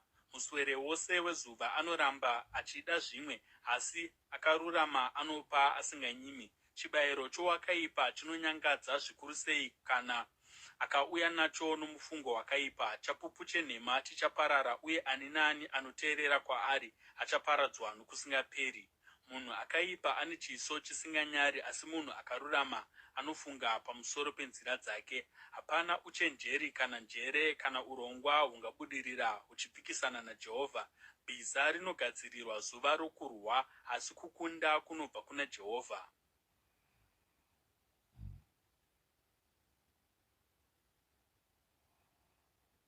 Zvirevo chitsauko chemakumi maviri nembiri. Zita rakanaka rinodiwa kwazvo kupfuura pfuma zhinji. Kuremekedzwa kuri nani pane sirivha kana goridhe. Vapfumi navarombo vakafanana pachinhu ichi. Jehovha ndiye musiki wavo vose. Munhu akangwara anoona njodzi agohwanda, asi asina mano anoramba achienda uye agotambudzika nokuda kwaizvozvo. Kuzvininipisa nokutya Jehovha kunouyisa pfuma nokukudzwa uye noupenyu. Munzira yowakaipa mune minzwa nemisungo, asi uyo anochengeta mweya wake anogara kure nazvo. Rovedza mwana munzira yaanofanira kufamba nayo, uye kana achinge akura haazotsauki kubva pairi. Mupfumi anobata ushe pamusoro pomurombo, uye anokwereta anova muranda weanokweretesa. Uyo anodyara kuipa anokohwa dambudziko, uye tsvimbo yokutsamwa kwake ichaparadzwa. Munhu anopa zvakawanda acharopafadzwa, nokuti anopa varombo zvokudya zvake. Dzinga museki kukakavara kunobva kwaendawo, kupopotedzana nokutukana kunoguma. Uyo anoda mwoyo wakachena uye anotaura zvakanaka achava shamwari yamambo. Meso aJehovha anorinda zivo, asi anokonesa mashoko omunhu asina kutendeka. Simbe inoti panze pane shumba, kana kuti ndinourayiwa munzira. Muromo womukadzi chifeve igomba rakadzika, uye ari pasi pokutsamwa kwaJehovha achiwira mariri. Upenzi hwakasungirirwa mumwoyo momwana, asi shamhu yokuranga ichahudzingira kure naye. Uyo anomanikidza varombo kuti awedzere pfuma yake, nouyo anopa zvipo kuvapfumi vose vachava varombo. Nyatsoteerera unzwe mashoko omuchenjeri, isa mwoyo wako kumashoko andinokudzidzisa, nokuti chinhu chinofadza kana ukaachengeta mumwoyo mako, uye ugare wakagadzirira kuataura ose. Kuti uvimbe naJehovha ndinokudzidzisa nhasi, kunyange iyewe handina kukunyorera zvirevo 30 here? Mashoko edzidziso noruzivo, kukudzidzisa mashoko echokwadi anovimbika, kuitira kuti ugopa mhinduro dzakafanira kuno uyo akakutuma. Usatorera varombo nokuti varombo, uye usamanikidza vanoshayiwa mudare redzimhosva, nokuti Jehovha achavarwira pamhaka yavo, uye achapamba vanovapamba. Usaita ushamwari nomunhu ane hasha, uye usafambidzana nomunhu anokurumidza kutsamwa, kuti urege kudzidza tsika dzake uye urege kuzviteya nomusungo. Usava munhu anombunda ruoko pamhiko, kana kuzviita rubatso pazvikwereti. Kana usina chaungaripa nacho, uchatorerwa mubhedha wako chaiwo paurere chaipo. Usabvisa dombo romuganhu wakare wakaiswapo namadzibaba ako.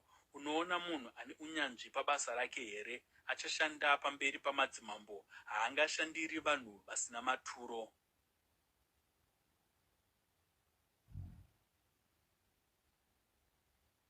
Zvirevo chitsauko che23. Kana ukagara pakudya pamwe chete nomubati, nyatsocherechedza zviri pamberi pako. Uise banga pahuro kana uri munhu wamadyo, Usapanga zvokudya zvake zvinonaka, nokuti zvokudya izvozvo zvinonyengera. Usazvionza nokuda kuwana pfuma. Iva nouchenjeri hunoita kuti uzvibate. Kungoti tarisei papfuma wanei yaenda, nokuti zvirokwazvo inomera mapapiro igobhururuka ichienda kudenga segondo. Usadya zvokudya zvomunhu anonyima, kana kupanga zvokudya zvake zvinonaka, nokuti munhu uya anongofunga chete mutengo wazvo. Anoti kwauri, idya ugonwa, asi mumwoyo make asingadi. Ucharutsa zvishoma izvozvo zvawadya, uye unenge watambisa mashoko ako nokumutenda.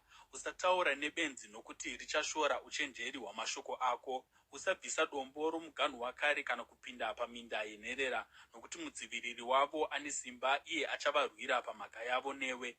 Isa mwoyo wako kumurayiro, nenzeve dzako kumashoko ezivo. Usarega kuranga mwana, ukamuranga neshamhu haafi. Murange neshamhu ugoponesa mweya wake kubva parufu. Mwanakomana wangu, kana mwoyo wako wakachenjera, ipapo mwoyo wangu uchafara. Mukatikati mangu muchapembera, kana miromo yako ichitaura zvakarurama. Usarega mwoyo wako uchichiva vatadzi, asi nguva dzose shingairira kutya Jehovha. Zvirokwazvo ramangwana rako rine tariro, uye tariro yako haingaparadzwi. Teerera, mwanakomana wangu, ugova nouchenjeri, uye uchengete mwoyo wako panzira yakarurama. Usabatana navaya vanowana waini zhinji, kunyange vaya vanokara nyama, nokuti zvidhakwa nevane madyo vachava varombo, uye hope dzichavapfekedza mambembe. Teerera kuna baba vako, ivo vakakubereka, uye usazvidza mai vako kana vachinge vakwegura. Tenga zvokwadi, urege kuzoitengesa. Uwane uchenjeri kuzvibata nokunzwisisa. Baba vomunhu akarurama vane mufaro mukuru, uye ane mwanakomana akachenjera anofadzwa naye. Baba vako namai vako ngavafare, mai vakakubereka ngavafare kwazvo. Mwanakomana wangu, ndipe mwoyo wako, uye meso ako ngaanan'anidze nzira dzangu, nokuti chifeve igomba rakadzika, uye mukadzi asingazvibati itsime rakamanikana. Segororo anohwandira, anowedzera vasina kutendeka pakati pavarume. Ndiani ane nhamo? Ndiani akasuwa? Ndiani anokakavara? Ndiani anonyunyuta? Ndiani ane mavanga pasina mhaka? Ndiani ane meso akatsvuka?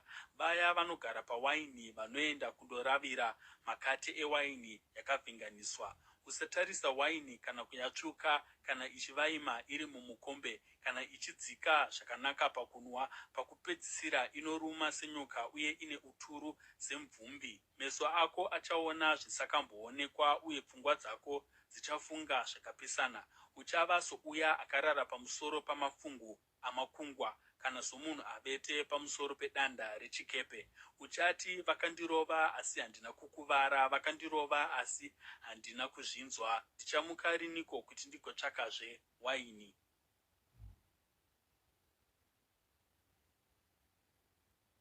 Zvirevo chitsauko che24. Usachiva vanhu vakaipa, usashuva kufamba navo, nokuti mwoyo yavo inoronga kuita nechisimba, uye miromo yavo inotaura pamusoro pokuita mhirizhonga. Nouchenjeri imba inovakwa, uye kubudikidza nokunzwisisa inosimbiswa. Kubudikidza nezivo makamuri ayo anozadzwa nezvinhu zvinoshamisa, uye nepfuma yakaisvonaka inokosha. Munhu akachenjera ane simba guru, uye munhu ane zivo anowedzera simba. Nokuti kundorwa hondo kunoda kutungamirirwa, uye kuti ukunde unoda vapi vamazano vazhinji. Uchenjeri hausvikirwi nebenzi. Padare repasuo reguta harina chokutaura. Uyo anoronga kuita zvakaipa achazivikanwa senhubu. Mufungo woupenzi chivi, uye vanhu vanonyangadzwa nomuseki. Kana ukapera simba panguva dzokutambudzika, simba rako ishoma sei. Nunurai avo vari kuiswa kurufu, dzosai avo vari kudzedzereka vachienda kundourayiwa. Asi kana mukati, hapana zvataiziva pamusoro paizvozvo, ko, iye anoyera mwoyo haangazvioni here? Iye anorinda upenyu hwako haangazvizivi here? Haangaripiri munhu mumwe nomumwe maererano nezvaakaita here? Idya uchi, mwanakomana wangu, nokuti hwakanaka. Uchi hunobva pazinga hunozipa parurimi. Uzivewo zvakare kuti uchenjeri hunozipa kumweya wako. Kana wahuwana, ramangwana rako rine tariro, uye tariro yako haingaparari. Usavandira sezvinoita akaipa paimba yomunhu akarurama. Usaparadza paanogara, nokuti kunyange munhu akarurama achiwa runomwe, anosimukazve, asi akaipa anowisirwa pasi nenjodzi. Usafara kana muvengi wako achiwa paanogumburwa. Mwoyo wako ngaurege kufara, kana kuti Jehovha achazviona akasafara nazvo uye agobvisa kutsamwa kwake kwaari. Usashungurudzika nokuda kwavanhu vakaipa, kana kuchiva vakaipa, nokuti vanhu vakaipa havana tariro yeramangwana, uye mwenje wavakaipa uchadzimwa. Itya Jehovha namambo, mwanakomana wangu. Usabatana navanopanduka, nokuti vaviri ivavo vanouyisa kuparadzwa kwavari nokukurumidza, uye ndiani anoziva njodzi dzavangauyisa? Izviwo zvirevo zvomuchenjeri, kuita rusaruro. Mukutonga hakuna kunaka. Ani naani anoti kune ane mhosva, hauna mhosva, marudzi achamutuka uye ndudzi dzichamushora. Asi zvichanakira vaya vanopa mhosva kune vane mhosva, uye kuropafadzwa kukuru kuchauya pamusoro pavo. Mhinduro yechokwadi yakafanana nokutsvoda pamiromo. Pedza basa rako rapanze, ugadzirire minda yako. Shure kwaizvozvo uvake imba yako. Usava chapupu chinopomera muvakidzani wako pasina mhaka, kana kushandisa miromo yako kuti unyengere. Usati, ndichamuitirawo zvaakandiitira, ndicharipira munhu uya zvaakaita. Ndakapfuura napamunda wesimbe, ndikapfuura napamunda womuzambiringa womunhu asina njere. Minzwa yakanga yamera pose pose, munda wakanga wafukidzwa nesora, uye rusvingo rwamabwe rwakanga rwakoromoka. Ndakafungisisa zvandakanga ndacherechedza, ndikadzidza chidzidzo pane zvandakanga ndaona. Kumbovata zvishomanana, kumbotsumwaira, kumbofungatira maoko nokuti ndidzorore. Ipapo urombo huchauya pauri segororo, uye kushayiwa kuchauya somunhu akashonga nhumbi dzokurwa nadzo.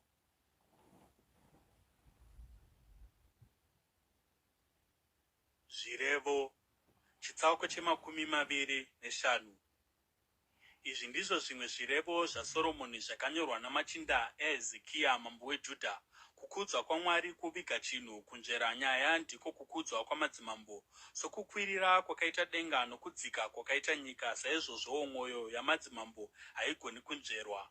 Bvisa marara pasirivha, panobva pabuda zvinoshandiswa nomuumbi wemidziyo yesirivha. Bvisa akaipa pamberi pamambo, ipapo chigaro chake choushe chichasimbiswa kubudikidza nokururama. Usazvikudza pamberi pamambo, uye usazvipa chigaro pakati pavanhu vakuru. Zviri nani kuti ati kwauri, kwira pano, pano kuti akunyadzise pamberi pavanhu vanoremekedzwa. Zvawakaona nameso ako usakurumidze kuzvikwidza kumatare edzimhosva, nokuti uchazoiteiko pamagumo kana muvakidzani wako akunyadzisa? Kana uchipikisana nomuvakidzani wako, usarase chivimbiso chomumwe munhu, kana kuti uyo achazvinzwa angangokunyadzisa, uye uchazoramba uine chimiro chakaipa. Shoko rataurwa nenguva yakafanira rakafanana namaapuro egoridhe mumidziyo yesirivha, semhete yomunzeve yegoridhe, kana chishongo chegoridhe rakaisvonaka. Ndizvo zvakaita kutsiura kwomunhu akachenjera kunzeve inoteerera. Nhume yakatendeka kune anoituma yakafanana nokutonhorera kwechando panguva yokukohwa. Inonyevenutsa mweya yavanatenzi vake. Samakore nemhepo zvisina mvura, ndizvo zvakaita munhu anozvirumbidza pamusoro pezvipo zvaasingapi. Kubudikidza nomwoyo murefu mutongi anogona kunyengetedzwa, uye rurimi runyoro runogona kuvhuna mapfupa. Kana wawana uchi, idya hunokuringana chete, ukawandisa ucharutsa. Usanyanyoenda pamba pomuvakidzani wako, ukanyanya kuendapo achakuvenga. Setsvimbo kana munondo kana museve unopinza, ndizvo zvakaita munhu anopa uchapupu hwenhema achipikisa muvakidzani wake. Sezino rakaora kana tsoka yakaremara, ndizvo zvakafanana nokuvimba nomunhu asina kutendeka panguva yokutambudzika. Souya anokurura nguo musi unotonhora, kana sevhiniga inodururwa pasoda, ndizvo zvinoita uyo anoimbira nziyo kumwoyo unorwadziwa. Kana muvengi wako ane nzara, mupe zvokudya adye, kana aine nyota, mupe mvura anwe. Mukuita izvi uchaunganidzira mazimbe anopisa pamusoro wake, uye Jehovha achakupa mubayiro. Semhepo yokumusoro inouyisa mvura, naizvozvo rurimi rwakaipa runouyisa zviso zvakashatirwa. Zviri nani kugara pakona redenga reimba pano kugara mumba nomudzimai anokakavara. Semvura inotonhorera kumweya wakaneta ndizvo zvakaita nhau dzakanaka dzinobva kunyika iri kure. Sechitubu chizere madhaka kana tsime rasvibiswa ndizvo zvakaita munhu akarurama anopa mukana kumunhu akaipa. Hazvina kunaka kudya uchi huzhinji kana kuti munhu azvitsvakire kukudzwa kwake iye. Seguta rakakoromoka masvingo ndizvo zvakaita munhu asingagoni kuzvibata.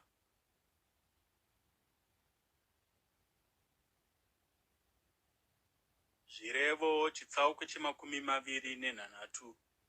Sechando muzhizha kana mvura pakukohwa, rukudzo haruna kufanira kubenzi. Sezvinoita kadhimba pakubhururuka kwako, kana nyenganyenga pakubhururuka kwayo, somuseve saizvozvowo kutuka pasina mhosva hakuna zvakunoita. Tyava yakaitirwa bhiza, matomu akaitirwa mbongoro, uye shamhu musana webenzi. Usapindura benzi maererano noupenzi hwaro, kana kuti iwe pachako uchafanana naro. Pindura benzi maererano noupenzi hwaro kuti rirege kuona sokuti rakachenjera. Sokuzvigura tsoka kana kunwa bongozozo ndizvo zvakaita kutumira shoko noruoko rwebenzi. Samakumbo echirema akangorembera ndizvo zvakaita chirevo mumuromo webenzi. Sokusungira ibwe pachipfura mabwe ndizvo zvakaita kupa rukudzo kubenzi. Segwenzi reminzwa riri muruoko rwechidhakwa ndizvo zvakaita chirevo chiri mumuromo webenzi. Somuwemburi weuta anopfuura pose pose ndizvo zvakaita anoshandirwa nebenzi kana nomupfuuri zvake. Sembwa inodzokera kumarutsi ayo ndizvo zvakaita benzi rinodzokorora upenzi hwaro.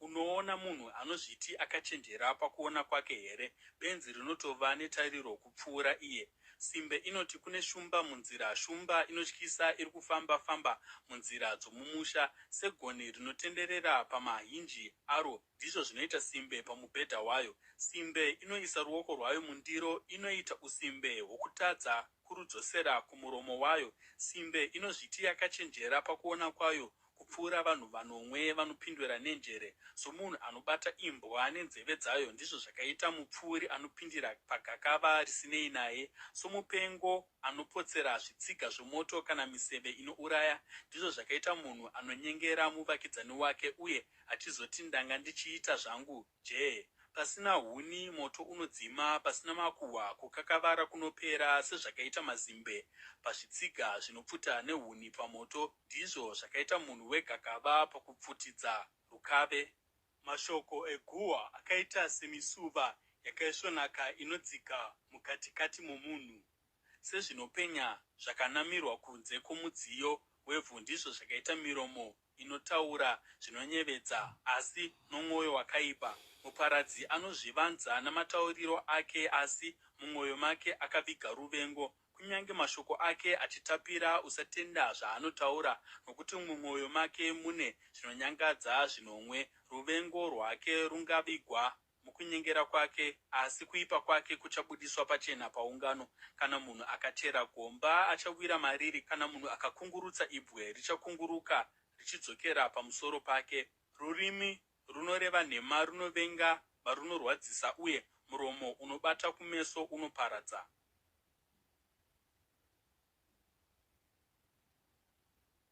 Zvirevo chitsauko chemakumi maviri nenomwe. Usazvirumbidza pamusoro pezuva ramangwana, nokuti hauzivi zvinouyiswa nezuva. Rega mumwe akurumbidze, kwete muromo wako, mumwe munhuwo zvake, kwete miromo yako iwe. Ibwe rinorema uye jecha mutoro, asi kudenhwa nebenzi kunorema kupfuura zvose. Hasha dzine utsinye uye kutsamwa kunokurira, asi ndiani angamira pamberi pomunhu ane godo? Kutsiurwa pachena kuri nani pane rudo rwakavanzika. Maronda okukuvadzwa neshamwari anogamuchirika, asi kutsvoda kwomuvengi kunonyengera. Uyo akaguta anovenga uchi, asi kune ane nzara kunyange zvinovava zvinozipa. Seshiri inorasika kubva padendere rayo, ndizvo zvakaita munhu anorasika kubva pamusha wake. Mafuta nezvinonhuhwira zvinouyisa mufaro kumwoyo, uye kunaka kwoushamwari kunobva padzidziso dzake dzakanaka. Usarasa shamwari yako kana shamwari yababa vako, uye usangoenda kumba yehama yako kana wawirwa nedambudziko chete. Muvakidzani ari pedyo ari nani kupfuura hama iri kure.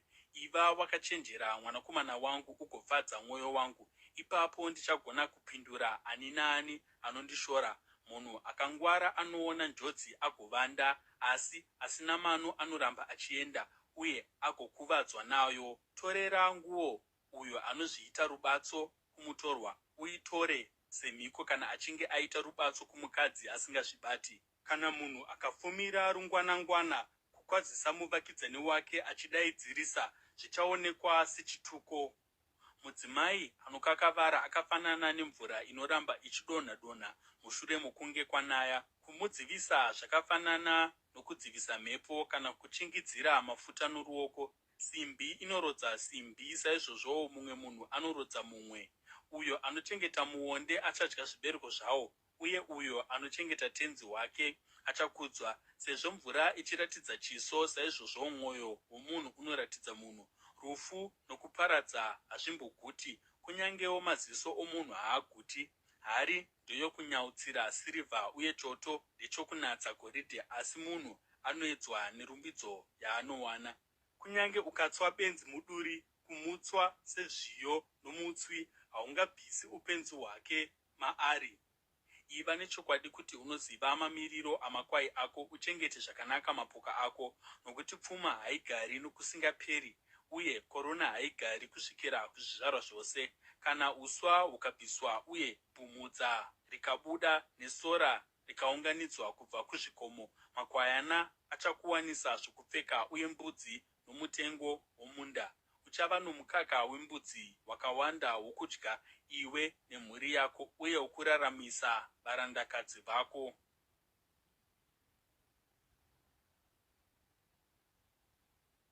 Zvirevo chitsauko chemakumi maviri nesere.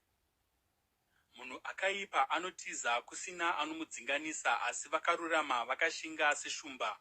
Kana nyika ikapanduka inova navatungamiri vakawanda, asi munhu anonzwisisa uye ane ruzivo anochengetedza runyararo. Mutongi anomanikidza varombo akaita semvura inokukura ichisiya pasina zvirimwa. Avo vanorasa murayiro vanorumbidza vakaipa, asi avo vanochengeta murayiro vanovapikisa. Vanhu vakaipa havanzwisisi kururamisira, asi avo vanotsvaka Jehovha vanozvinzwisisa kwazvo. Zviri nani kuva murombo ane mafambiro akarurama pane mupfumi ane nzira dzakatsauka. Uyo anochengeta murayiro mwanakomana akachenjera, asi anofambidzana navanhu vane madyo anonyadzisa baba vake. Uyo anowedzera pfuma yake nokutengesa nomutengo uri pamusoro-soro anozviunganidzira mumwe. Uyo anozonzwira varombo tsitsi. Kana munhu akaramba kunzwa murayiro nenzeve dzake, kunyange minyengetero yake inonyangadza. Uyo anotungamirira vakarurama panzira yakaipa achawira mumuteyo wake pachake, asi vasina mhosva vachagamuchira nhaka yakanaka. Munhu akapfuma angazviti akachenjera pakuona kwake, asi murombo ane njere anomuonorora. Kana vakarurama vachikunda kune mufaro mukuru, asi kana akaipa akava pachigaro chokutonga, vanhu vanohwanda. Uyo anofukidzira zvivi zvake haabudiriri, asi ani naani anozvireurura uye agozvirasa achawana nyasha. Akaropafadzwa munhu anogara achitya Jehovha, asi uyo anoomesa mwoyo wake achawira mudambudziko. Seshumba inoomba kana bere rinodzingirira, ndizvo zvakaita munhu akaipa anobata ushe pamusoro pavarombo. Mutongi anoshusha haana njere, asi uyo anovenga pfuma yakapambwa achararama kwamakore mazhinji. Munhu anoshushikana nemhosva yake yokuuraya acharamba ari wokutiza kusvikira pakufa. Ngapasava nomunhu anomutsigira. Uyo anomufambiro wakarurama anogara akachengetedzeka, asi uyo ane nzira dzakatsauka achawa nokukurumidza.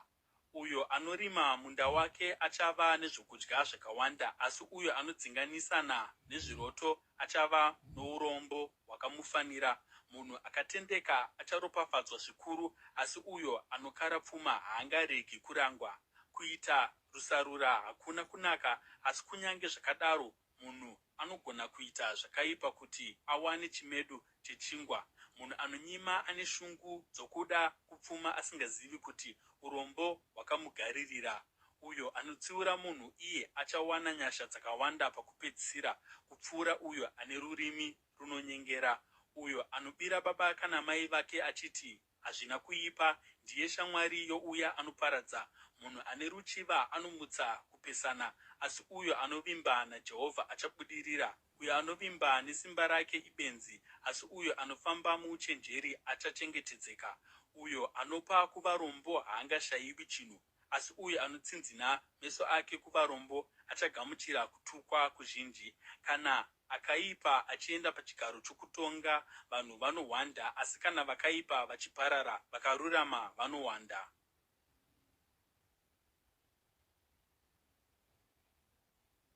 Zvirevo chitsauko che21. Munhu anoramba akaomesa mutsipa wake mushure mokutsiurwa kazhinji achaparadzwa nokukurumidza, kusina chingamubatsira. Kana vakarurama vachiwanda, vanhu vanofara, asi kana vakaipa vachitonga, vanhu vanogomera. Munhu anoda uchenjeri anouyisa mufaro kuna baba vake, asi anoshamwaridzana nechifeve anoparadza pfuma yake. Nokururamisira mambo anosimbisa nyika, asi uyo anokara ufufuro anoiparadza. Ani naani anonyengera muvakidzani wake anodzikira tsoka dzake mumbure. Munhu akaipa anoteyiwa nezvivi zvake, asi munhu akarurama anogona kuimba uye agofara. Vakarurama vane hanya nokururamisirwa kwavarombo, asi vakaipa havana hanya naizvozvo. Vatuki vanomutsa bope muguta, asi vanhu vakachenjera vanodzora kutsamwa. Kana munhu akachenjera akaenda kumatare nebenzi, benzi rinotsamwa uye rigotuka zvokuti hapangavi norugare. Vanhu vanofarira kudeura ropa, vanovenga munhu akarurama uye vanotsvaka kuuraya vakarurama. Benzi rinobudisa hasha dzaro dzose, asi munhu akachenjera anozvibata. Kana mutongi akateerera nhema, machinda ake ose achava akaipa. Murombo nomunhu anomanikidza vakafanana pachinhu ichi.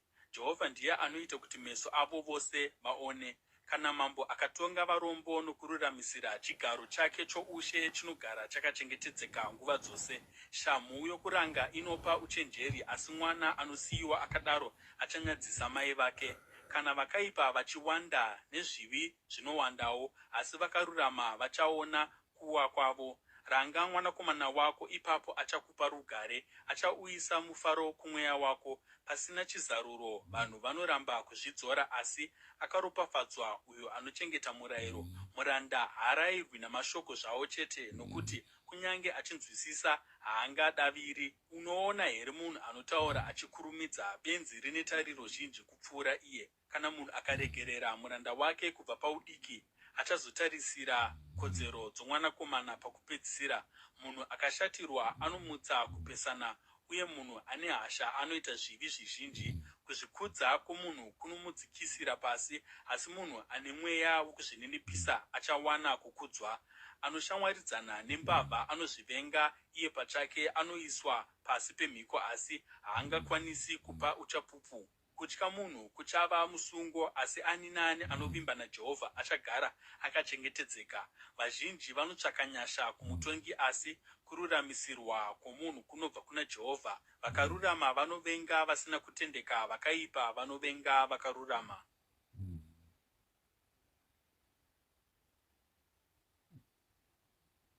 Zvirevo chitsauko che30.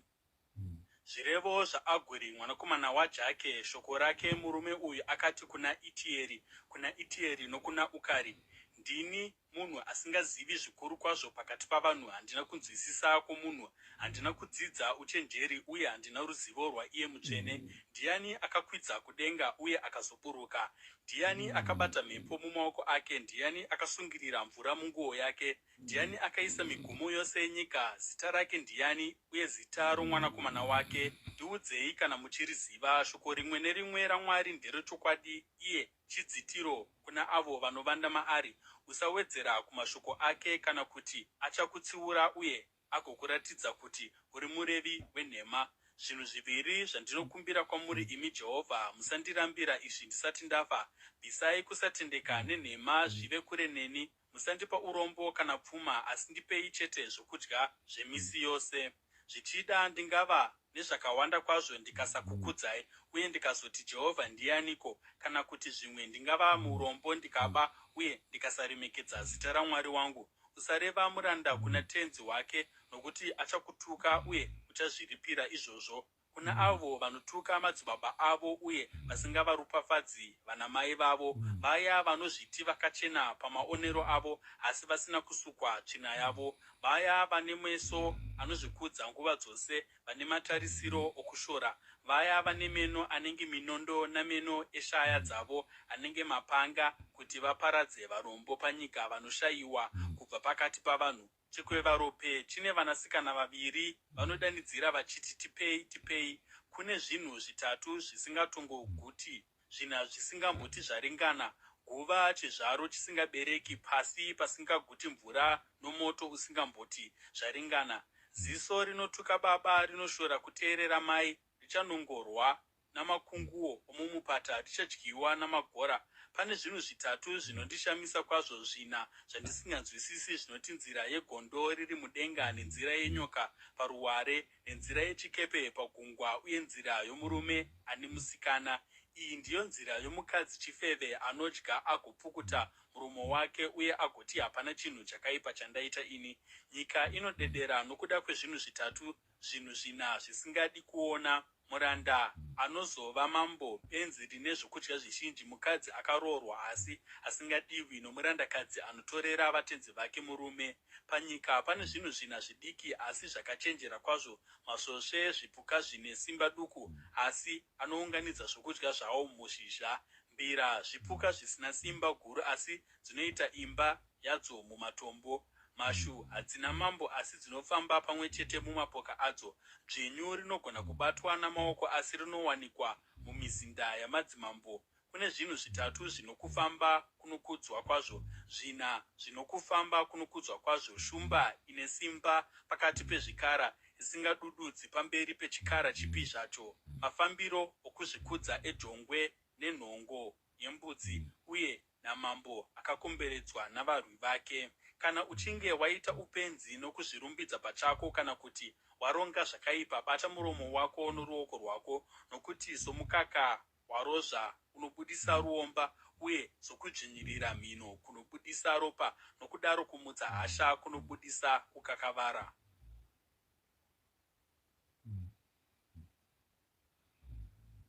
Zvirevo chitsauko che31. Zvirevo zvamambo Remueri. Zvirevo zvaakadzidziswa namai vake. Naiwe mwanakomana wangu, iwe mwanakomana wokubereka, iwe mwanakomana wemhiko dzangu, usapedzera simba rako pavakadzi, nenzira dzako pane avo vanoparadza madzimambo. Hazvisi zvamadzimambo, naiwe Remueri. Hazvina kufanira madzimambo kunwa waini, hazvina kufanira vatongi kukara doro, nokuti vangazonwa vakakanganwa zvakatemwa nomurayiro, uye vakazotadza kururamisira kodzero dzovanomanikidzwa vose. Ipai doro kuna avo vari kuparara, newaini kuna avo vari mukurwadziwa. Regai vamwe vakanganwe urombo hwavo, uye varege kuzorangarirazve kutambudzika kwavo. Taurai pachinzvimbo chaavo vasingagoni kuzvitaurira, pamusoro pekodzero dzavose vanoshayiwa. Taura utonge zvakanaka, udzivirire kodzero dzavarombo navanoshayiwa. Mudzimai ane unhu hwakanaka, ndiani angamuwana? Mutengo wake unopfuura nokure, matombo anokosha emarubhi. Murume wake anovimba naye zvizere, uye haana chaanoshayiwa chinokosha. Anoitira murume wake zvakanaka, kwete zvakaipa. Mazuva ose oupenyu hwake anosarudza wuru neshinda, uye anoshanda namaoko anoshingaira. Akafanana nezvikepe zvavatengesi, anondotora zvokudya zvake kure. Anomuka kuchakasviba agotsvagira mhuri yake zvokudya, uye agopa varandakadzi vake basa ravo. Anonan'anidza munda agoutenga, anosima munda wemizambiringa nezvaakawana namaoko ake. Anoita basa rake nesimba, maoko ake akasimba kuti aite mabasa ake. Anoona kuti kushambadzira kwake kunobatsira, uye mwenje wake haudzimi pausiku. Muruoko rwake anobata chirukiso, uye anobata chirukwa neminwe yake. Anotambanudzira maoko ake kuvarombo, uye anotandavadzira maoko ake kune vanoshayiwa. Kana kotonhora, haatyire mhuri yake, nokuti vose vakapfeka nguo dzinodziya. Anozvigadzirira zvokuwaridza panhoo yake, anozvipfekedza nguo yomucheka wakaisvonaka uye nomucheka wepepuru. Murume wake anoremekedzwa pasuo reguta, kana agere pakati pavakuru venyika. Mudzimai anoita nguo dzemicheka yakanaka agodzitengesa, uye anotengesera vanotengesa micheka yokumonera muhuro. Simba nokukudzwa ndizvo nguo dzake. Anofara akatarisana namazuva anouya. Anotaura nouchenjeri, uye kurayira kwakatendeka kuri parurimi rwake. Anotarira zvakanaka mararamiro emhuri yake, uye haadyi zvokudya zvousimbe. Vana vake vanosimuka vagomuti akaropafadzwa, murume wakewo anomurumbidza. Vakadzi vazhinji vanoita zvinhu zvakanaka, asi iwe unovakunda vose. Zvinofadza zvinonyengera, uye runako ndorwenguva duku. Asi mukadzi anotya Jehovha anofanira kurumbidzwa. Mupeiwo mubayiro wake waakashandira, uye mabasa ake ngaamupe kurumbidzwa pasuo reguta.